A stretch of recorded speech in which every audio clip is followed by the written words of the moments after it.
Luke and Linus, what was the most memorable meal of your life? Easy. I have an answer for this that is easy, and I'll lock it in. Do you want to go first?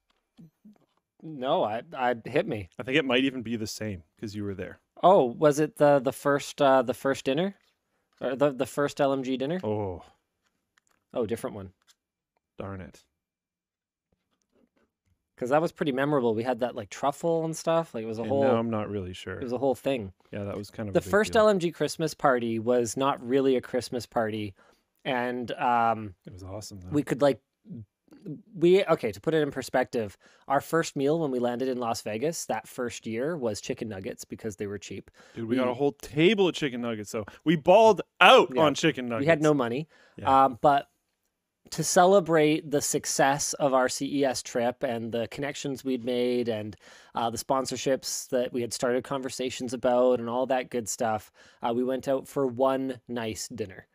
And I was like, maybe we'll make this a tradition. That tradition has since become the annual Christmas party. But when it started, it was just me, Ed, Luke, and Brandon, and Luke's friend.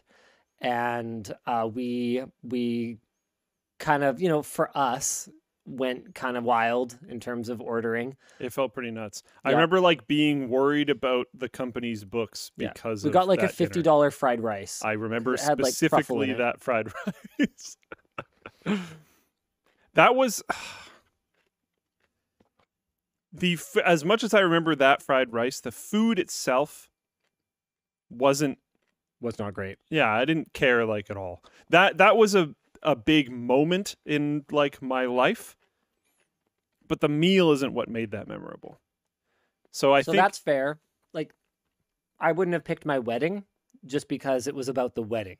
It Yeah. wasn't about the meal. Yeah. So, okay. So that's the reason why I think my brain didn't go there. My brain went to a different dinner that you To were also at. Japan. Yes. Yeah. We stayed at this. It was a hotel in Japan that was like, what, it's like 1,000 years old or some crazy. Like I remember hearing that and being like, no way. And then I looked into it and it's like, yep, that's true. It was at a hot spring. It was just amazing. We had a meal at the hotel in this like big open room. There was like 3 waitresses for like what was it, like 12 of us that were there or something. Crazy. 1 chef for just us. I still have it's still on my fridge. It will always be on my fridge. I still have it's not a menu. It's like the order that the dishes come in. Yep. I can't read it because it's in Japanese, but that was an incredible meal. I don't know. And it does have the other components, and it's probably cheating because of that, to be fair. Because that was also a pretty big moment for us. The people that were there were awesome.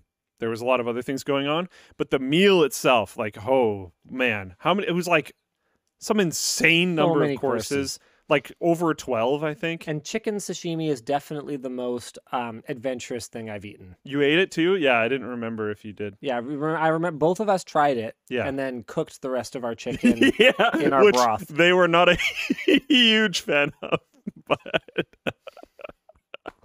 it is what it is. But yeah, that was amazing. Yeah. That was for the Omron factory What tour. video is tied to that trip? Yeah. Omron, there's also a WAN show, which is probably one of the more unique WAN shows we ever did. Ed was passed out drunk behind the camera. Like, it's a miracle. He managed to get the camera pointed in the right direction before he fell asleep on the stairs. the stuff he has been able to accomplish when needed to is impressive. Absolute man. unit. Yeah. Oh man. Okay.